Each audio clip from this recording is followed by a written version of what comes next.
অনেক দুঃখজনক, কিন্তু কিছু প্রাণী রয়েছে যারা আজকের দিনে আর না থাকায় আমি নিশ্চিত যে আপনি খুশি হবেন, কারণ তারা ছিল খুবই ভয়ঙ্কর, শক্তিশালী এবং আক্রমণাত্মক। আর যদি তারা আজও থাকতো তবে তাদের কাছে যাওয়া সবকিছু এবং সবাইকে তারা ধ্বংস করে দিত। তাহলে চলুন দেখা যাক কিছু ভয়ঙ্কর প্রাণী যাদের বিলুপ্তিতে আমরা খুশি। তো ভিডিওটি আজকে খুব ইন্টারেস্টিং হতে যাচ্ছে, তাই অনুরোধ থাকবে শেষ পর্যন্ত দেখার জন্য। আর এখনো যারা চ্যানেলটি সাবস্ক্রাইব করেননি তারা কষ্ট করে দিন। জিগ্যান্টোপিথেগাস। চিড়িয়াখানার এপেরা খুবই ভয়ঙ্কর এবং শক্তিশালী হয়। যদি এপেরা কখনো পালায় তবে তাদের ট্র্যাঙ্কুলাইজার দিয়ে অজ্ঞান করা যায় না, বরং মানুষকে খুব বিপজ্জনক হতে পারে বলে তাদের সঙ্গে সঙ্গে গুলি করা হয়। কিছু আধুনিক অ্যাপেরা জিগ্যান্টোপিথেগাসের তুলনায় কিছুই না। জিগ্যান্টোপিথেগাস হলো এখন পর্যন্ত বেঁচে থাকা সবচেয়ে বড় অ্যাপ। এই প্রজাতিটি প্রায় 1 লক্ষ বছর আগে বিলুপ্ত হয়ে গিয়েছিল। এই প্রাণীটির কাছে বিগফুটকেও একটি আদরের পোষা প্রাণী বলে মনে হবে। জিগ্যান্টোপিথেগাস প্রায় 10 ফুট লম্বা ছিল এবং তাদের ওজন ছিল 1100 পাউন্ড, অর্থাৎ প্রায় 500 কেজি। এমনকি সেই সময় সবচেয়ে শক্তিশালী মানুষও জিগ্যান্টোপিথেগাসের কাছে সহজ শিকার হতো। এই প্রাণীগুলো 9 মিলিয়ন বছর ধরে চীনের গ্রীষ্মমণ্ডলীয় বনগুলিতে বসবাস করত, কিন্তু তাদের বিশাল আকার যেমন তাদের ভয়ঙ্কর কুলে তুলেছিল, তেমনি এটি ছিল তাদের পতনের কারণ। তাদের পরিবেশের খাবারের উৎস দ্রুত পরিবর্তিত হয়েছিল। এর অর্থ হলো এত বিশাল প্রাণী হওয়ার কারণে বেঁচে থাকা তাদের জন্য প্রচুর পরিমাণে খাদ্যের প্রয়োজন ছিল, কিন্তু তারা তা খেতে পারত না। তাই তাদের বিশাল আকারের কারণেই এই প্রাণীগুলো বিলুপ্ত হয়ে গিয়েছিল। আমি মনে করি বড় মানেই সবসময় ভালো নয়। হয়তো আমি নিজেকে ভালো অনুভব করার জন্য এটা বলার চেষ্টা করছি। চীনা ড্রাগন। ড্রাগন কি বাস্তব? কিছু লোক ড্রাগনকে পৌরাণিক প্রাণী হিসেবে দেখে, যা বাস্তব নয়। কিন্তু 2017 সালের চীনে 60 ফুট লম্বা একটি কঙ্কাল পাওয়া গিয়েছিল এবং এর ফলে অনেকে বিশ্বাস করতে শুরু করে যে এই অঞ্চলে ড্রাগন ছিল। কঙ্কালটি উত্তর চীনের ঝংজিয়াকো শহরে পাওয়া গিয়েছিল। কঙ্কালটি একটি লম্বা মেরুদণ্ড, 2টি ছোট বাহু এবং একটি বড় মাথার খুলি ছিল। অনেক বাসিন্দা বলেছিল যে এটি কিংবদন্তির জন্তুটির সাথে পুরোপুরি মিলে যায়। আপনারা জানেন, শত শত বছর ধরে গুজব রয়েছে যে এই অঞ্চলে ড্রাগন বসবাস করত। গ্রামের সমস্ত লোক এই ড্রাগনকে বিস্ময়ের সাথে দেখছিল। যাই হোক না কেন, এটি ঠিক যে এই ড্রাগন আজকের দিনে আর জীবিত নেই। যদি ড্রাগনগুলি আজও জীবিত থাকত তবে তারা যেখানেই যেত সেখানেই শহর এবং নগরগুলিকে অকল্পনীয় ক্ষতি করত। অ্যান্ড্রোসাকাস।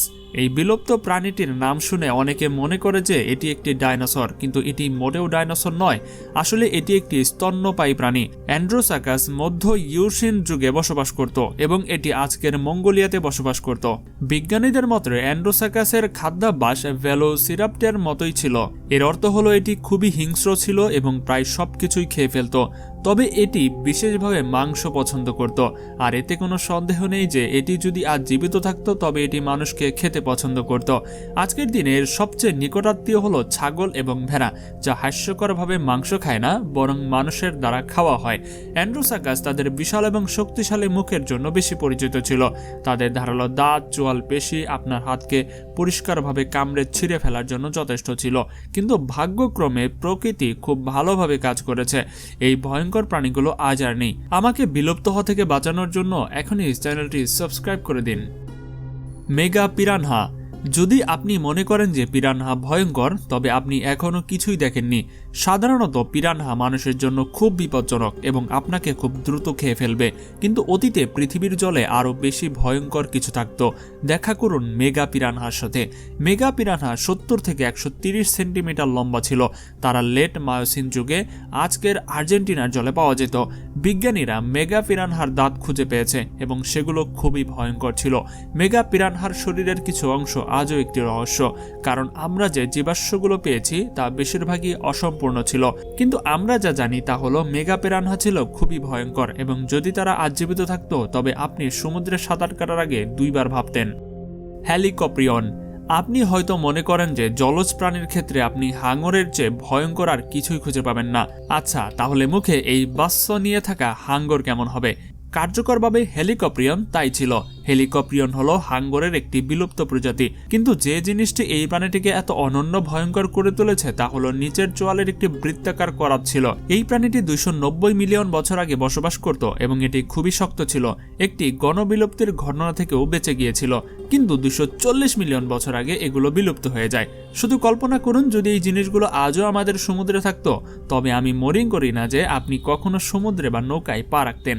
এর বৃহত্তম মুখের ব্যাসটি খুব ধারালো দাঁত দিয়ে তৈরি ছিল এবং প্রাণীটিও প্রায় 13 ফুট লম্বা ছিল। টাইটানোবোয়া। আপনি কি সাপকে ভয় পান? আচ্ছা, এই প্রাণীটিকে দেখার পর আজকে সবচেয়ে ভয়ঙ্কর সাপকেও বেশি নির্দোষ বলে মনে হবে। টাইটানোবোয়া ছিল এখন পর্যন্ত বেঁচে থাকা সবচেয়ে বড় এবং ভয়ঙ্কর সাপ। টাইটানোবোয়া প্রধানত কুমির খেত। এটি কখনো কখনো সেগুলোকে এক কামড়েই খেয়ে ফেলত। এগুলো প্রায় 60 মিলিয়ন বছর আগে গ্রীষ্মমণ্ডলীয় অঞ্চলে জলে বসবাস করত। তারা খুবই বিশাল ছিল, প্রায় 40 ফুট লম্বা। তারা সাধারণত তাদের শিকারকে জড়িয়ে ধরে শ্বাসরোধ করে শিকার করত। সব মিলিয়ে টাইটানোবোয়ার ওজন ছিল প্রায় 2500 পাউন্ড, অর্থাৎ 1134 কেজি। এটি খুবই ভারী একটি প্রাণী। তবে ভালো যে এই প্রাণীগুলো বিলুপ্ত হয়ে গিয়েছে, অন্যথায় তারা সম্ভবত মানুষের জীবনের বিশাল এলাকা নিশ্চিহ্ন করে দিত।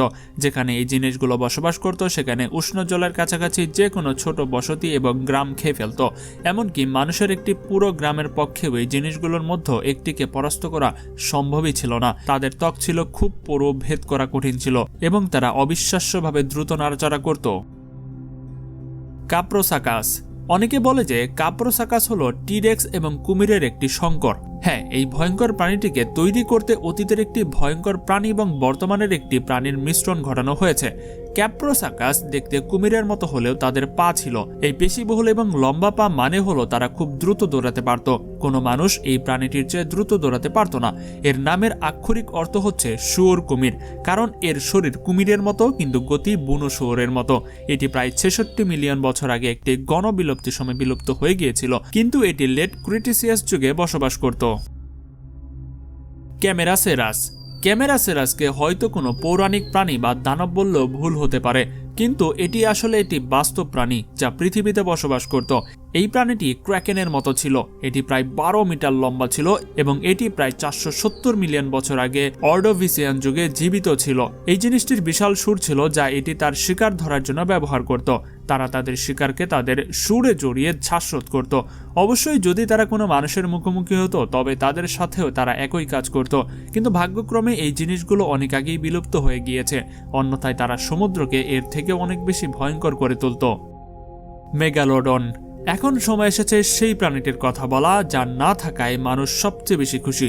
অন্তত আমরা যতদূর জানি যে দেখুন, মেগালোডন সত্যি বিলুপ্ত হয়েছে কিনা তা নিয়ে একটা বিতর্ক রয়েছে। মেগালোডনের কাছে জশ বা শার্কনেডো এর মতো কাল্পনিক হাঙরগুলিকেও শিশুর মতো দেখায়। মেগালোডন প্রায় 50 ফুট লম্বা ছিল এবং তাদের একটি দাঁত ছিল মানুষের আকারের সমান। মেগালোডন 14 মিলিয়ন বছর ধরে বেঁচে ছিল এবং বিশাল পরিমাণে সমুদ্রের জীব খেত। আনুষ্ঠানিকভাবে তারা 2.5 মিলিয়ন বছর আগে বিলুপ্ত হয়ে গিয়েছে। তবে অনেকে বিশ্বাস করেন যে মেগালোডনগুলি নাকি আজও জীবিত রয়েছে।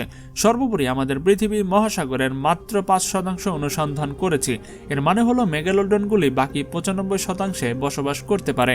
অনেকে মেগালোডনকে অনেকবার দেখার দাবি করেছে, কিন্তু আমরা এখনো এই দর্শনগুলি নিশ্চিত করতে পারিনি।